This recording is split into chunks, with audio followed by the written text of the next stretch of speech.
Então, vamos abrir as nossas Bíblias no Mateus 25, do 1 ao 13.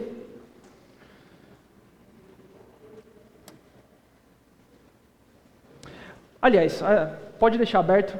Para quem não esteve aqui nesses últimos dois cultos, a gente tem pregado, essa nossa série tem abordado as parábolas, né, de Mateus 24 e Mateus 25, que são parábolas inicialmente que vão Jesus pregando, né, lá acho que no Monte das Oliveiras, se não me engano, acho que é isso. E ele vai abordar questões acerca do fim, né, questões acerca vamos assim dizer, do tema escatológico, da vinda de Cristo. E a gente vai perceber que até mesmo na verdade algumas dessas parábolas elas vão trazer contextos presentes, outros contextos futuros, tanto da primeira vinda, da segunda vinda. Eu vou mencionar isso agora para frente, mas já trazendo esse overview geral do que a gente tem pregado aí nesse mês, em relação à segunda vinda de Cristo, em que a gente tem abordado várias coisas como a preparação de como que você deve ser até esse dia, como que você cristão deve lidar com a sua vida cotidiana, como essas coisas vão acontecer, qual é o recado de Jesus para a igreja, tanto para os discípulos ali naquele momento em que ele estava pregando para eles, quanto também para hoje, para nós, como igreja, como corpo de Cristo, quais são os recados, o que Jesus tem para falar para a gente. E ele usa essas parábolas, essas histórias para poder explicar e trazer esse contexto do que ele quer abordar, do que ele quer trazer para a gente. Tá? Então, a primeira parábola foi sobre... Eu que preguei, eu esqueci. Caramba. Os talentos, né? Não? Talentos? Foi o que eu falei? Não, da figueira. Parábola da figueira. Aí o Caco pregou sobre a parábola dos 2 servos, e hoje eu vou falar sobre a parábola das 10 virgens. Todos aqui já leram esse texto?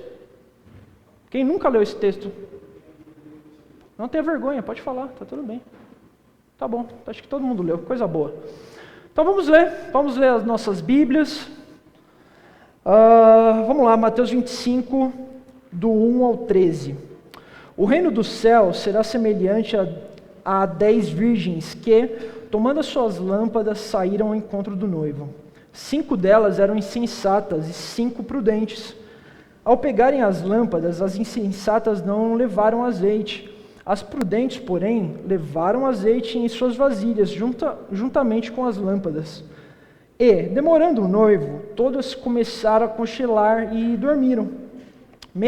À meia-noite, porém, ouviu-se um grito: o noivo chegou, saia ao encontro dele.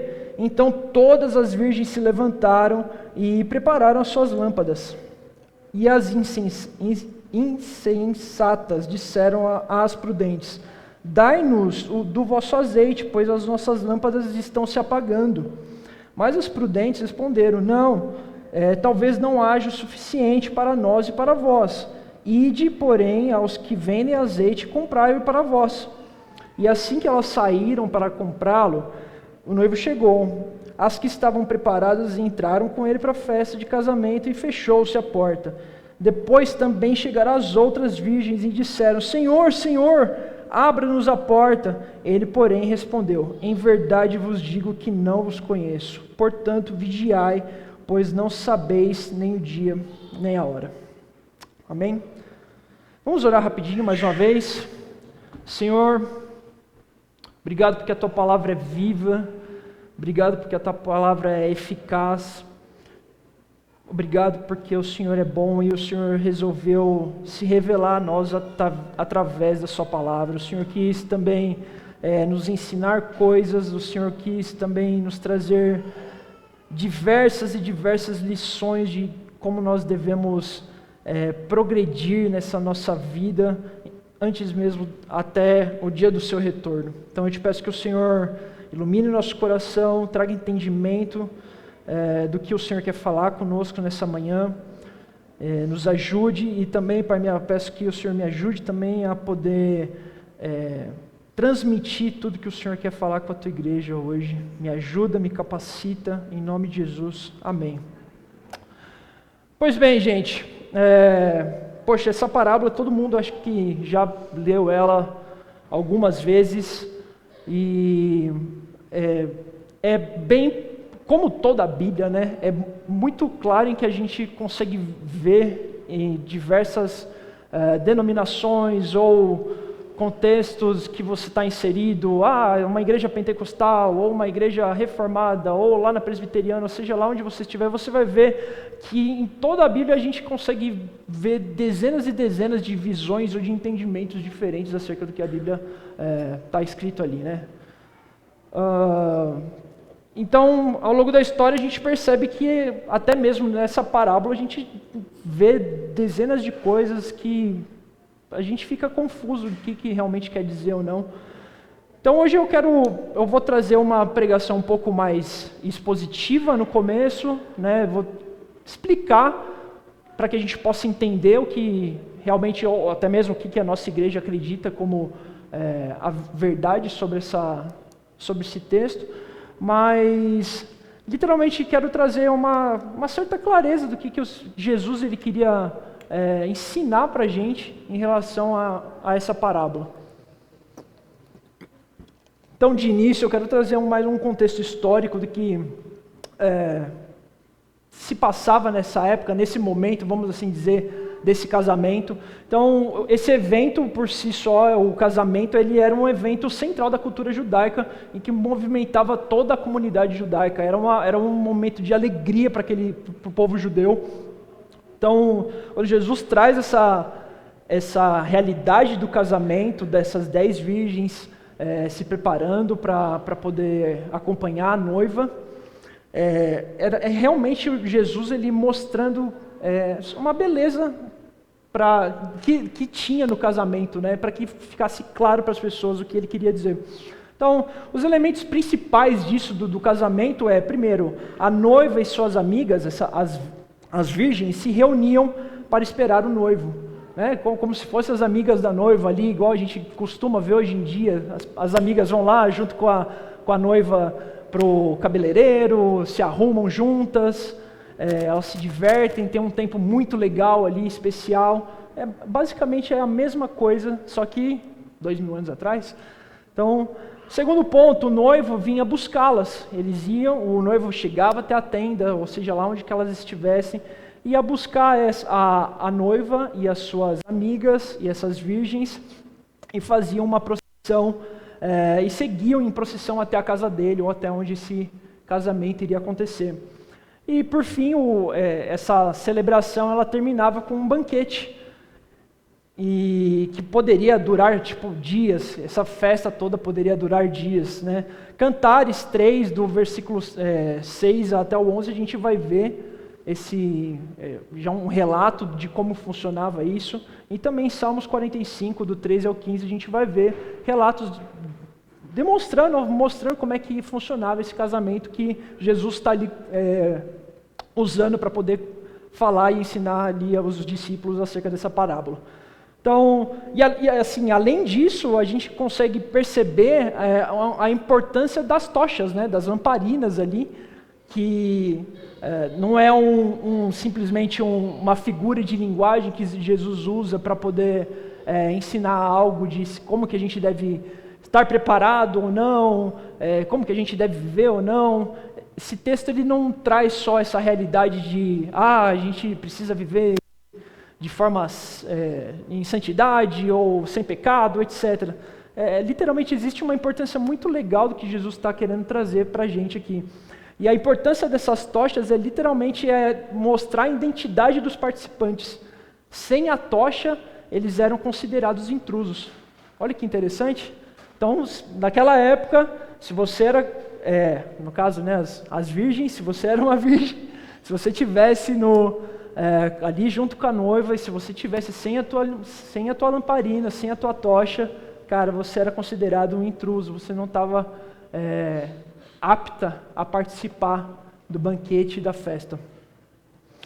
Então Jesus usa essa prática conhecida literalmente para ilustrar verdades espirituais acerca da segunda vinda dele, né? Bem, no versículo 1 a gente vai ver do versículo 1 até o 3, mais ou menos, a gente vai ver o contexto dessa parábola, né? A gente trouxe um contexto histórico do que esse casamento significava, mas agora de fato no texto a gente consegue ver para onde Jesus ele estava caminhando, o que ele queria trazer ali para os discípulos. Então no versículo 1 vai falar assim, né? O reino do céu será semelhante a 10 virgens que, tomando as suas lâmpadas, saíram ao encontro do noivo. Então, no começo desse versículo aí, a palavra que inicia no grego, né, olhando a escritura original no grego, vem o termo tote, que significa continuidade e atenção. Então a primeira palavra que a gente tem nesse texto, no grego, no original, é essa palavra tote, que vai significar continuidade. É literalmente Jesus dando continuidade ao discurso anterior dele, lá de Mateus 24, que a gente viu, e também é literalmente um chamado a prestar atenção, muita atenção ao que será dito. Então Jesus, quando ele começa a falar sobre isso, ou Mateus, né, no caso ali, escrevendo o que Jesus havia falado, ele coloca esse chamado de atenção e continuidade ao que Jesus iria falar, né? Então, em Mateus 24, Jesus está falando sobre a sua vinda, e aqui nesse texto, ele quer chamar a atenção para um ponto em particular, que é o seu retorno. Então, o foco da parábola, meus irmãos, é literalmente a espera pelo retorno de Cristo, do noivo. Então, a tensão entre o tempo da espera e a necessidade de vigilância e preparo. Esse é o foco da parábola que Jesus conta e quer que a gente entenda. E uma coisa muito interessante que a gente consegue perceber nesses textos, nessas parábolas, é que elas geralmente iniciam, elas começam com expressões parecidas, né? O reino do céu será semelhante, ou quer ver em outra aqui que também, vamos ver. Não vou achar. Enfim, tem outras parábolas que dentro de Mateus que também vai começar mais ou menos dessa forma de o reino do céu será semelhante, o reino dos céus é blá blá blá blá blá blá. Então, literalmente a gente consegue perceber alguns aspectos bem interessantes acerca das parábolas de Mateus, que às vezes a gente começa a ver um aspecto talvez até de mistério, assim, né, de o que vai acontecer, o que Jesus está querendo dizer com isso. Alguns outros aspectos a gente consegue ver aspectos presentes acerca de diferentes desse reino divino, né, que vai falar da primeira vinda do Messias. Outros aspectos futuros que vão abordar acerca da segunda vinda do Messias. E outros aspectos talvez de tensão, que vai dizer do já do reino ou ainda não do reino, né? Vai falar do reino inaugurado, mas do reino que não foi consumado. Então a gente vê essas vários diferentes tipos de parábolas que abordam sobre esse reino divino no livro de Mateus, o que é muito doido, muito interessante, porque a gente consegue ver várias e várias vamos assim dizer, temas diferentes acerca, ou aspectos diferentes desse reino divino, de um reino só. Até aqui tudo bem, gente? Nossa, vou aqui em tudo. Pois bem, essa parábola ela vai fazer parte dessa categoria dos aspectos futuros que eu acabei de mencionar, que vai falar literalmente sobre a segunda vinda do Messias, falando de um reino que será e não que já é. Um reino que ainda será consumado e não um reino que já está acontecendo. Sim, o reino de Deus ele já foi inaugurado, vamos assim dizer, ele já começou, né? A gente vê algumas passagens bíblicas que vão abordar, falar assim, poxa, o reino de Deus já está presente, o reino de Deus começou, mas ele ainda não foi consumado. Ele será consumado quando o nosso Messias voltar. E seguindo agora já um pouco mais do que uma parte expositiva desse texto, uma coisa muito interessante acerca disso, um teólogo chamado Caffin, acho que é B.H. Caffin, eu não sei o nome dele certo, mas eu peguei essa referência no comentário bíblico do Hernandes Dias Lopes, ele vai mencionar esse teólogo, e ele vai dizer que essa parábola, ele aborda essa parábola da seguinte maneira, que principalmente esse primeiro versículo, que ele vai dizer assim: Jesus convida a sua igreja para desfrutar de sua alegria, literalmente fazendo essa correlação entre o casamento, esse momento de felicidade, de alegria, de gozo, e também a vinda de Cristo, e também esse momento de alegria em que o nosso Senhor virá, que o Messias vai vir para a terra e governar sobre as nações. Vai ser um momento de alegria, um momento de gozo. Então ele comenta assim, ele fala que o reino dos céus é comparado à festa de casamento, uma celebração. E a vida cristã é uma constante expectativa da vinda do Senhor. Jesus, ele prometeu e ele promete voltar para buscar a sua igreja. Ou aqui no caso, né, ele promete voltar para buscar e promete vir aqui para reinar sobre essa terra. E, enfim, viveremos eternamente felizes diante da presença do Messias. Então, literalmente, é sobre esse momento, sobre isso que Cristo ele queria abordar, sobre esse momento, eu diria, o mais esperado que a gente tem de jornada cristã, é desse momento que Cristo está falando.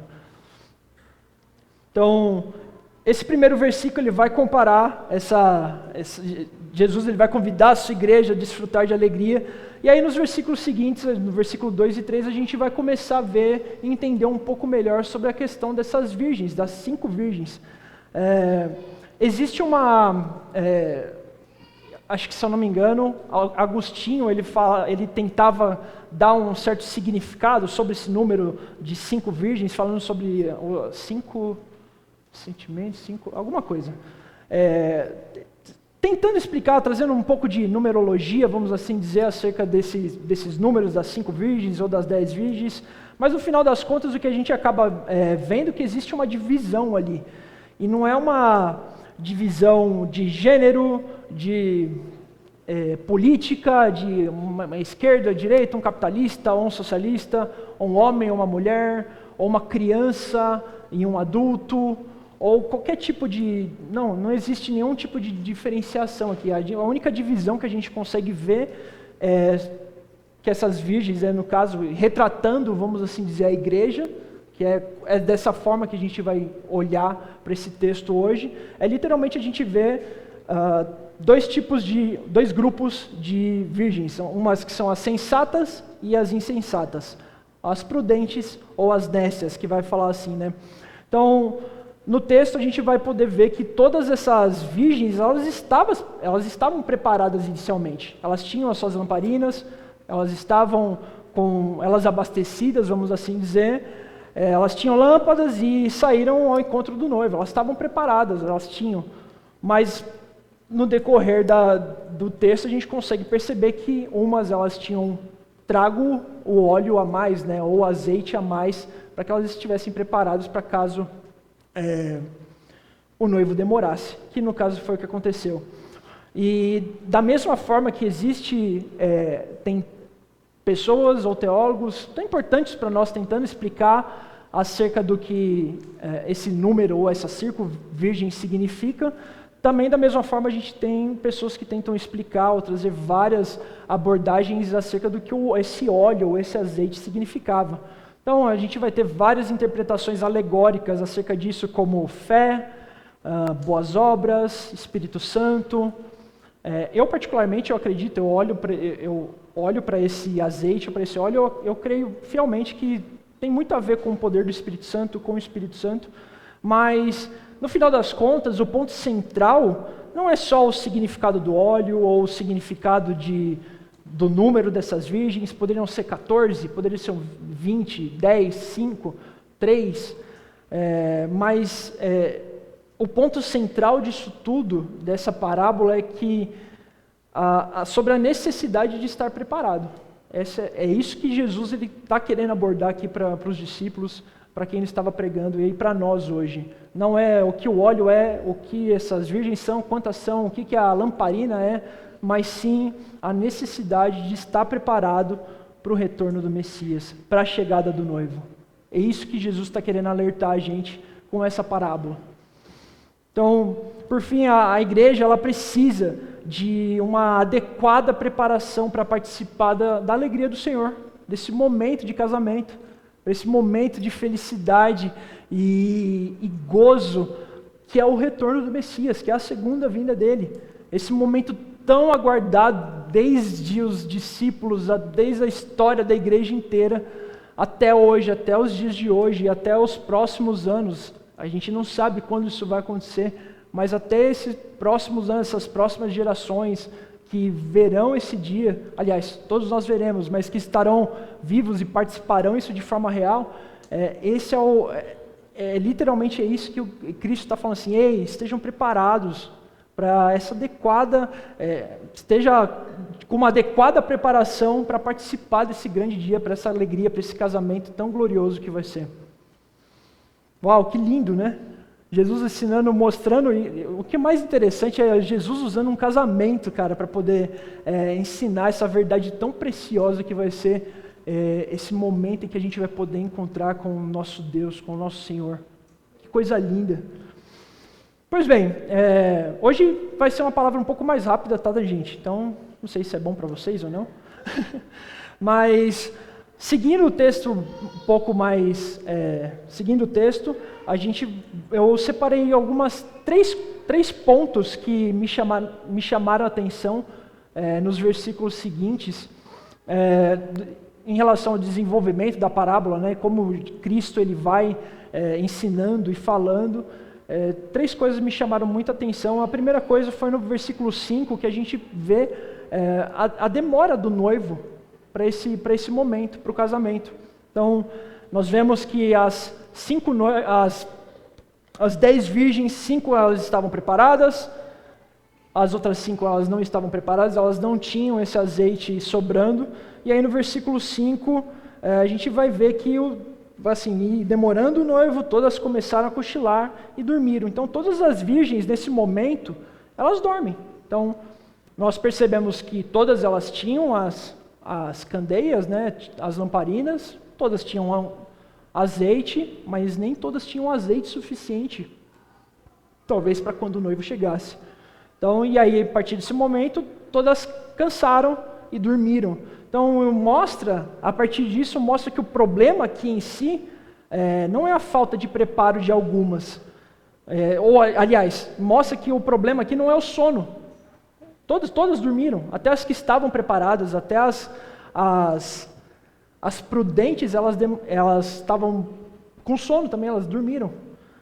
Mas sim mostra que a falta de preparo de algumas.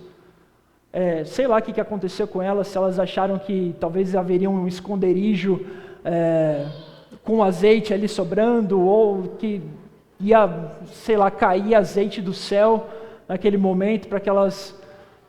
A gente não sabe o que passou na cabeça dessas virgens, mas a gente vê que existe a falta de preparo em algumas. O problema aqui não foi o sono. As virgens nécias, elas não foram pegas desprevenidas por causa do sono, e sim pela falta de preparo delas. Então essa é a primeira coisa. A gente vê a demora do noivo e a gente vê a falta de preparo dessas virgens em relação à chegada do noivo. No versículo 6 a gente vai ver o chamado, né? O chamado do noivo. À meia-noite, porém, ouviu-se um grito: o noivo chegou, saia ao encontro dele. Então, literalmente, o noivo vem, anuncia a chegada do noivo, as virgens acordam, preparam suas lâmpadas, aquele alvoroço. Eu fico imaginando, assim, todo mundo dormindo, às vezes aquele silêncio todo, uma babando em cima da outra, esperando, poxa, esse cara está demorando, pô, noivo, vem logo, e conversa, e pipipi, papapá, né? As mulheres gostam de conversar pra caramba, fica aquela doideira, e aí, poxa, dorme lá, e aí elas acordam assustadas, com óculos torto,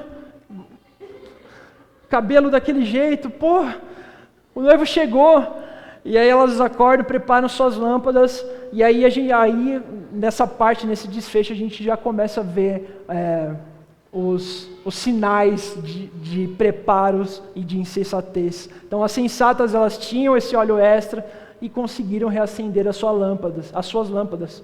Já as insensatas, sem reserva, pediram ajuda, mas não receberam. Uau, que doideira. Você imagina, você está nesse momento tão aguardado, tão esperado, você está ali feliz, curtindo com as suas amigas, curtindo com a noiva, e aí, a hora que chega um momento tão esperado, poxa, não tenho, estou sem reserva, não tenho o que fazer. E aí você vai chegar para sua amiga, que às vezes você tanto ama, que você tanto confia, ela fala assim, cara, você não pode contar comigo, eu não posso te dar. Talvez isso não seja suficiente para mim. Lá no versículo 6, no versículo 7, no versículo 9 vai dizer, né? Mas os prudentes responderam, não, talvez não haja suficiente para nós e para vós. Vai atrás aí de algum lugar para comprar azeite. Vai lá, vai ver onde que você consegue. Comigo não tem como, eu não consigo te dar o que eu tenho. Eu me preparei, eu passei a minha vida inteira esperando por esse momento, com a minha amiga, com a noiva que eu tanto amo, e está guardado faz muito tempo, eu acumulei, eu fiz de tudo para estar preparado e pronto para esse momento, eu não posso te dar isso agora. Bom, poxa, imagina, você está nesse momento e você não está preparada para essa situação. Poxa. E aí, literalmente essa parte, a partir do versículo 5, do 6, eu diria do 6 em diante, esse é um momento de tensão do texto, porque a gente vê no versículo 1 ao 3 um momento de alegria, todo mundo vamos se preparar para bodas, vamos para o casamento, para esse momento de alegria, e aí agora chega esse momento de tensão, onde a gente consegue ver a dificuldade que é dessas 5 virgens nécias em participarem desse momento tão importante. E aí um terceiro ponto, a gente vai ver isso uma situação muito interessante que me chamou a atenção, que vai ser no versículo 10, a exclusão, literalmente a exclusão dessas virgens do casamento. Então, no versículo 10 vai dizer assim, e assim que elas saíram para comprá-lo, o noivo chegou, as que estavam preparadas e entraram com ele para a festa de casamento e fechou-se a porta. Depois também chegaram as outras virgens e disseram, Senhor, Senhor, abra-nos a porta. Ele, porém, vos respondeu, em verdade vos digo que não vos conheço. Uau, que duro. Você foi, as insensatas foram buscar o óleo, mas era tarde demais. Era tarde. E aí quando elas voltaram, encontram a porta do banquete fechada. E o noivo diz, não as conheço. Poxa vida. Isso me lembra muito aquele texto, quando Jesus falando, né, para os fariseus, se eu não me engano, né? Faça de mim que eu não te conheço. Poxa, caramba, mas você não era amigo da minha noiva, da minha esposa? Talvez eles poderiam até... Estou pensando aqui de uma forma real, vamos assim dizer, olhar para um casamento real. Poxa, o noivo geralmente ele conhece as amigas da noiva, né? Tem uma certa amizade. Eles não pode conhecer de forma profunda como a noiva conhece as amigas da noiva, essas virgens, mas ele conhece, sabe quem é, pelo menos o nome ele sabe. E aí chega nesse momento, ele vai olhar para ela e vai falar assim, poxa, eu não te conheço. Sua lamparina não está acesa, você não tem óleo suficiente, você não estava preparado, eu não te conheço. E plau, fecha-se a porta. Então, o Hernandes Dias Lopes ele vai dizer que nesse dia, né, naquele grande dia, aqueles que viveram sem azeite em suas lâmpadas gritarão por misericórdia, como os diluvianos gritaram a Noé, mas descobrirão que é tarde demais. Fica aqui um alerta. Hernandes Dias Lopes vai dizer assim, que importa invocá-lo com a palavra quando as obras o negam? Manter a aparência de crente sem ser crente é um risco fatal. Essa é a verdade que a gente está olhando, que Jesus queria mostrar para a gente com essa parábola simples, né? Aparentemente. Parábola simples, um casamento, poxa. Mas no final das contas, o que Jesus quer ensinar para a gente é que não adianta nada a gente passar uma vida inteira de mentiras, ou de fingir que estamos preparadas, ou olhar para, poxa, eu tenho uma lamparina, tenho azeite, mas você realmente não ter azeite suficiente, ou você não ter se preparado de forma real e verdadeira para o dia do casamento. Não vai servir de nada. E deixar isso, no final das contas deixar isso para a última hora, como se, vai dar certo, aquela famosa procrastinação, né? Os TDAHs aqui sabem muito bem o que é isso. Procrastinação de, não, vai dar certo talvez eu consiga com a minha amiga, ou poxa, sei lá, acho que alguém deve ter sobrando lá. E, cara, isso pode ser um risco fatal. John Charles Ryle vai dizer assim, a porta será fechada, enfim. Seguindo, né, ele vai complementar o que o Hernandes Dias Lopes diz. A porta será fechada, enfim, fechada sobre toda dor e tristeza, fechada para todo este mundo malvado e ímpio, fechada para as tentações do diabo, fechada para todas as dúvidas e temores, fechada para nunca mais ser aberta. Essa é a realidade dessa parábola, gente. Eu achei muito interessante isso que John Charles diz, porque isso aqui já não é mais uma parte expositiva acerca do que o texto está falando, mas é literalmente sobre trazendo a verdade espiritual acerca dessa parábola. Esse momento será um momento em que toda a nossa dor será fechada, jogada fora, vai ser um momento de esperança e alegria, mas não vai adiantar nada a gente viver esse momento de esperança e alegria se a gente não entrar dessa porta. Se essa porta for fechada na nossa cara, acabou.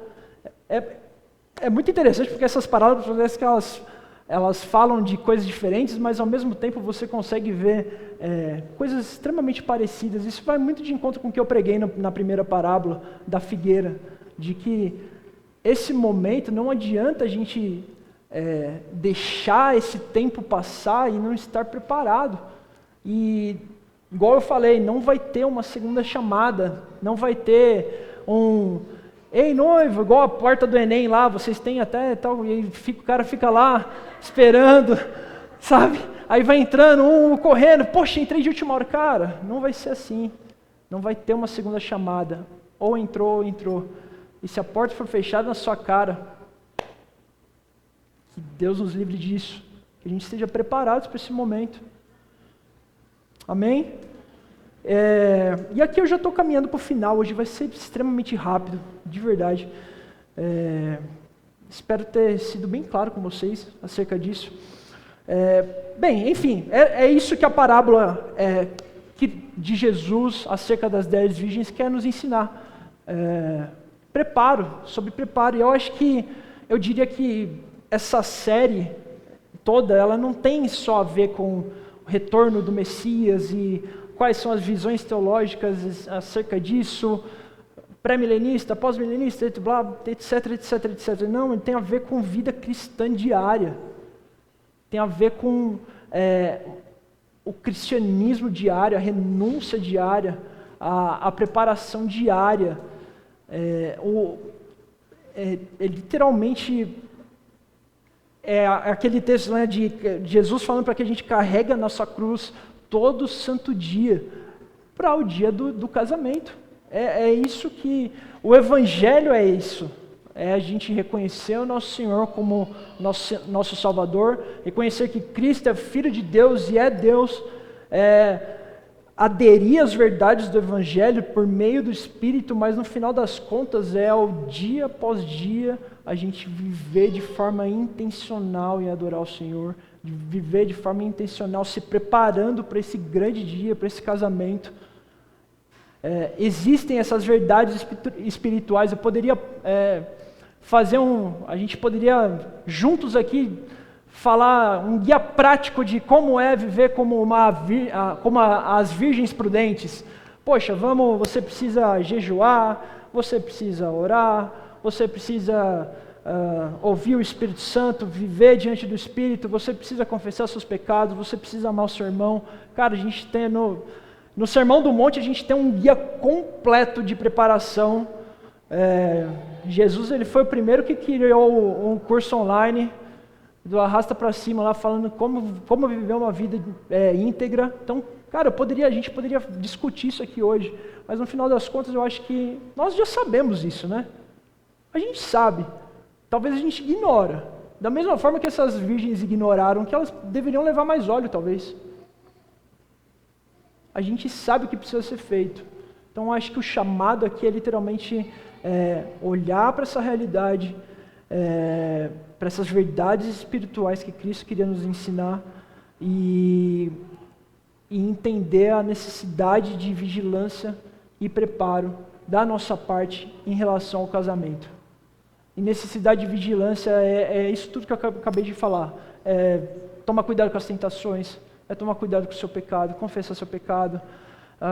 E preparo pode ser jejum, oração, gastar seu tempo com devocional, ser intencional, fazer com que o Evangelho ou Deus seja mais importante do que você e a sua vida. É isso. Nós sabemos disso, meus irmãos. A gente sabe disso, não sabe, Samuel? Você não sabe disso todos os dias. Talvez tem pessoas aqui que são... por exemplo, a Gabi é nova convertida, talvez ela não tenha ainda esse guia prático completo, mas ela sabe que ela precisa amar o Senhor acima de todas as coisas. Eu acho que isso está dentro de você, não está, Gabi? O Senhor te encontrou. Então, cara, a gente sabe disso, a gente sabe pelo menos o necessário. Lógico que ao passar do tempo a gente vai criando amadurecimento espiritual, a gente vai entendendo várias coisas que a Bíblia nos ensina tão preciosas, mas no final das contas a gente só precisa estar vigilante e preparado, gente. Estejam vigilantes e preparados. Amém? Por fim, vou acabar. Eu peguei algumas lições, vamos assim dizer, centrais acerca dessa parábola. São 3, vou ser bem rápido. Deixa eu ver.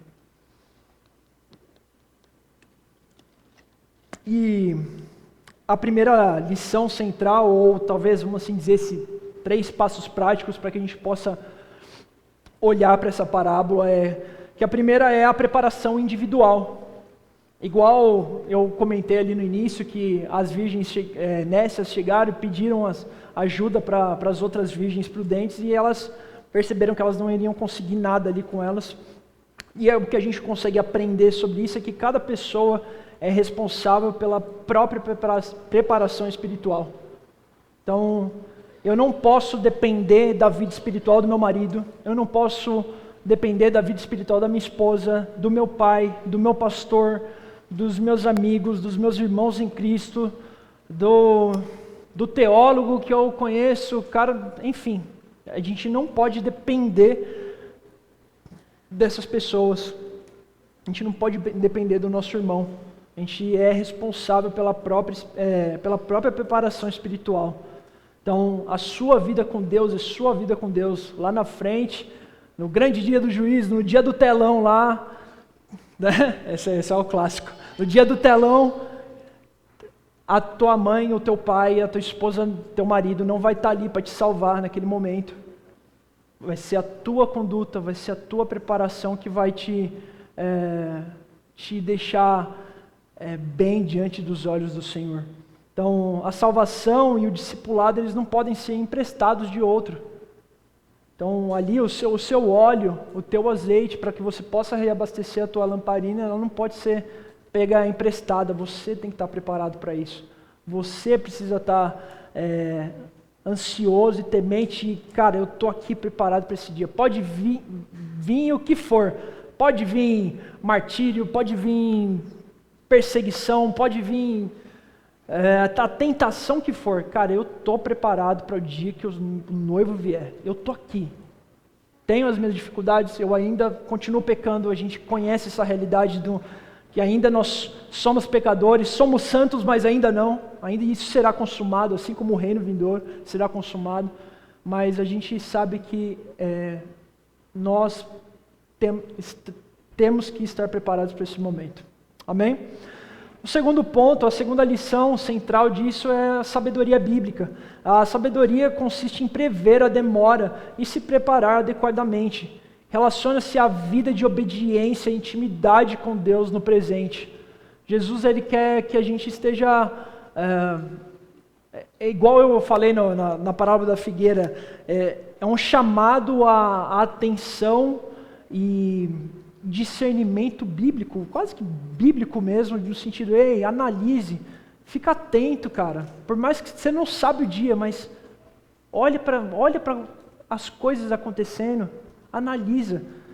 Mas, ao mesmo tempo, seja obediente, tenha intimidade com Deus no presente, que a hora que for, a hora que vier, está tudo bem.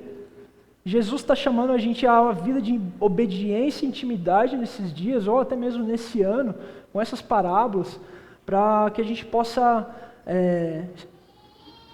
literalmente se preparar adequadamente, independente do tempo que demore. Se a gente estiver dormindo no dia, a gente vai estar bem diante do Senhor. Esse é o chamado de Cristo para a igreja.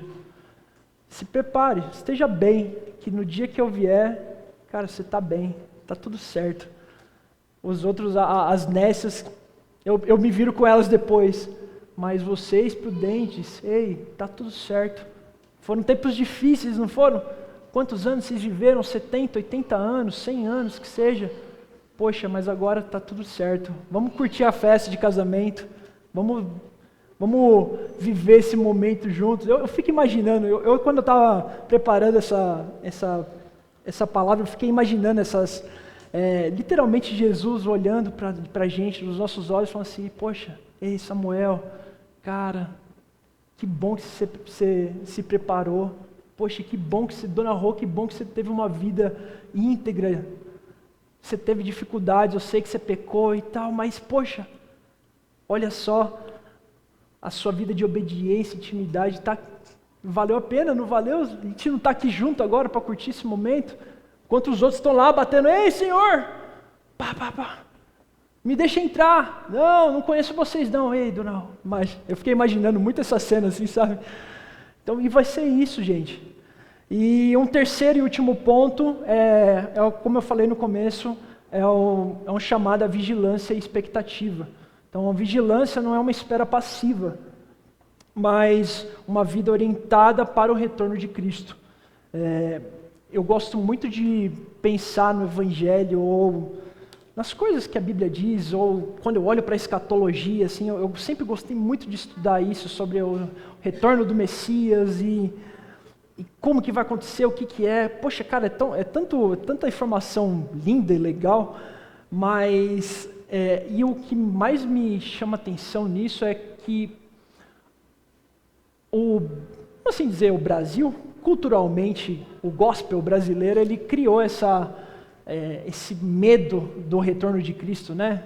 As pessoas, a igreja, ela foi ensinada a olhar para Apocalipse como um livro de, tipo assim, cara, não lê não, porque faz qualquer coisa que você vai para o inferno, ou você não pode fazer isso, você vai para o inferno, etc, etc. Cara, gerou medo nas pessoas do retorno de Cristo. E no final das contas, quando a gente olha para a narrativa bíblica, cara, o retorno de Cristo é a nossa maior esperança, é a nossa maior, deveria ser a nossa maior vontade, anseio, e a gente ficar extasiado e animados e olhar para os outros e, cara, pelo amor de Deus, Cristo está voltando, vai ser o dia em que a gente vai, toda a maldade, tudo que está errado dentro de nós, toda a tristeza, igual, acho que Charles falou, né? Charles falou aqui, cara, tudo vai ser essa porta aberta do pecado, vai ser fechada, então tudo que te atormentou a vida inteira vai ser jogada fora. Cara, esse é um momento literalmente de anseio. Então, Jesus olhando, ensinando a gente nessa parábola cara, estejam vigilantes, estejam preparados, mas estejam com as expectativas a 1000, porque esse vai ser o grande dia. Esse vai ser o dia tão esperado, que vocês tanto sonharam, que vocês tanto pediram e choraram durante suas noites. Aquele dia no seu quarto que você teve um dia péssimo, terrível, e você chegou, Senhor, pelo amor de Deus, me ajuda. É esse dia, Ele vai te ajudar nesse dia. Tudo vai ser jogado fora. Então, enfim, olhando para essa parte de vigilância e expectativa, e eu já estou caminhando para o final, se o time de louvor quiser subir, enfim, para a gente poder ter um tempo de oração e colocar as nossas ansiedades diante dos pés do Senhor. O óleo, né, como eu disse lá no começo, a gente vê existem várias formas de interpretações do óleo, como o Espírito Santo, etc, etc. Mas aqui, por fim, eu achei bem legal a gente colocar isso aqui no final, que o óleo, ele pode ser entendido como uma fé prática e ativa. Então, eu acredito fielmente que Jesus, ele literalmente estava falando isso queria transmitir isso para a gente através dessa parábola, que o óleo que acabou faltando para essas virgens nécias, que elas não se prepararam, foi talvez uma fé prática e ativa. Faltou isso nelas. Faltou essa dedicação. Faltou essa vigilância, esse anseio. Faltou essa preparação. E o óleo também, ele pode ser entendido como uma vida transformada pelo Espírito Santo. A prática diária de discipulado que a Bíblia vai dizer, que Mateus vai ensinar o que é acerca de discipulado. Então, quando nós olhamos para essa verdade das virgens nécias, a gente vê que talvez é aquela realidade do joio ou do trigo dentro da igreja também acaba juntando um pouco essa situação, mas o chamado aqui hoje é a gente ter uma fé prática, ativa, diante do Espírito Santo, pedindo ajuda para o Espírito Santo, igual eu falei na pregação da parábola da figueira. Nós somos filhos de Deus. Hoje nós temos o maior recurso possível, maior e melhor recurso possível para ter uma vida preparada para esse grande dia, para esse casamento. A gente tem um óleo perfeito, a gente tem um recurso perfeito para viver esse momento precioso e grandioso, que é o Espírito Santo. Então, o chamado é esse, meus irmãos, uma preparação individual, sabedoria bíblica, que consiste em prever esse momento, prever que talvez vai demorar, mas que isso não isenta que a gente deva estar preparado para esse momento, né? Vai demorar 50 anos, 100 anos, cara, mas esteja preparado. Não importa quando que isso vai acontecer, esteja preparado. E por último, vigilância e expectativa. O mesmo Senhor que prometeu que iria voltar, Ele é fiel para cumprir isso, e Ele vai voltar. E toda a nossa lágrima, todos os nossos piores momentos serão enxugados com a beleza da santidade de Deus, revelada em Cristo Jesus, aqui no nosso meio. Então, vamos ficar de pé, vamos orar, vamos ter um tempo de oração.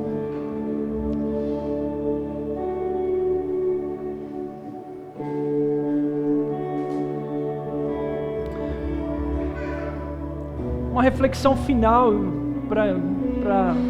antes da gente orar é uma pergunta-chave, eu diria que essa pergunta terrível, mas eu literalmente quero encorajar vocês a pensarem nisso durante essa semana ou agora mesmo.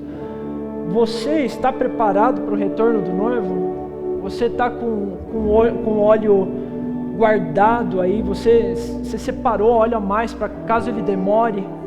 Você teve uma vida prática de discipulado? Você teve uma fé ativa no Senhor? Você tem dedicado o seu tempo e a sua atenção, tudo que você tem para Deus nos seus devocionais, nos seus tempos de oração?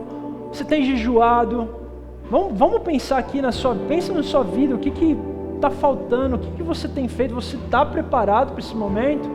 Qual virgem que você é aqui? E isso não é uma pergunta de condenação, assim, de qual você é joio ou trigo, qual virgem, você é a nécia ou a preparada? Cara, não, analisa, olha para dentro de você, olha para a tua vida. Poxa, Senhor, me ajuda a me preparar. Quais são os recursos que eu preciso para poder estar preparado para ser uma virgem prudente? E a gente entende que existem esses desafios. Entender esses desafios são muito importantes. E um deles a gente não pode depender da espiritualidade alheia. Lembre-se disso, vocês não podem depender isso acontece muito com os casados, eu acredito. Isso já aconteceu comigo e com a Mariana. A gente perceber que, poxa, se um não ora, o outro talvez não ora. Ou se um não lê a palavra, o outro talvez não lê a palavra. Ou se você tenho algum amigo muito próximo, se ele não me chama para orar, eu não oro, se a gente não vai ter tempo junto, não vou ter tempo junto de oração, de leitura. Cara, você não pode depender da pessoa que está do teu lado, você não pode depender da tua comunidade. Faça o teu. É impossível improvisar a nossa preparação espiritual no último momento. É uma aplicação final, gente. Uma vida de sabedoria e discipulado é a base para estar preparado. Viver em vigilância é mais do que esperar, é estar em constante prontidão para encontrar Cristo. Tá bom? Esse é o nosso chamado para hoje. Amém? Pai, muito obrigado pela sua palavra. Obrigado, Jesus, porque há 2000 anos atrás o Senhor conseguiu nos ensinar verdades espirituais tão preciosas para os dias de hoje. Há 2000 anos atrás o Senhor falou tantas coisas que são difíceis para nós hoje em dia por conta do pecado, mas ao mesmo tempo eu sei que o Senhor é fiel para nos ajudar nesses momentos. Eu sei que o Senhor pode nos ajudar a ter uma vida de preparo, uma vida de integridade espiritual, uma vida sábia, uma vida vigilante. Eu sei que o Senhor pode nos capacitar para isso, Senhor. Então eu te peço que o Senhor nos ajude, Deus, a vivermos uma vida íntegra diante de Ti. Nos ajude a ser como essas virgens prudentes. Não nos deixe, Senhor, tenha misericórdia de nós e não nos deixe ser como as virgens imprudentes ou nécias que acharam que a provisão cairia do céu, o óleo cairia do céu. Não, nos ajude a colocar os nossos olhos em Ti. Nos ajuda, Deus, por favor. Nós precisamos de Ti, porque a gente sozinho não conseguimos ter uma vida transformada, a não ser pelo Seu Espírito. Nos ajuda a ter uma fé prática, ativa, Senhor. Fortaleça a nossa fé, Deus.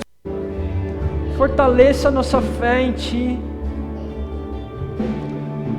Enche o nosso coração de expectativa para esse grande dia, para esse noivado que vai ser o casamento mais lindo que já aconteceu na história humana. Enche o nosso coração de alegria, de esperança e não de medo. Enche o nosso coração de alegria, Pai. Alegria. Por mais que essas verdades sejam difíceis, mas enche o nosso coração de alegria, Pai. E não de medo, e não de condenação, e não de será que eu sou a virgem prudente ou a nécia? Tira toda a dúvida, tira toda a condenação, Senhor, em nome de Jesus. Eu sinto que o Senhor está derramando confiança na gente hoje, confiança na salvação, confiança no batismo com o Espírito Santo. Sinto que o Senhor está derramando sobre isso em nós hoje e para esse ano, de verdade. Sinto que toda vez que a gente estiver confuso, poxa, será que eu sou salvo ou não? Será que eu sou filho de Deus ou não? O que vai acontecer? Meu Deus, como é que vai ser esse dia? Como é que vai ser esse casamento? Eu vou morrer, não vou? Como é que Cara, eu sinto que o Senhor vai derramar confiança sobre nós agora. Confiança plena no Evangelho, na ressurreição.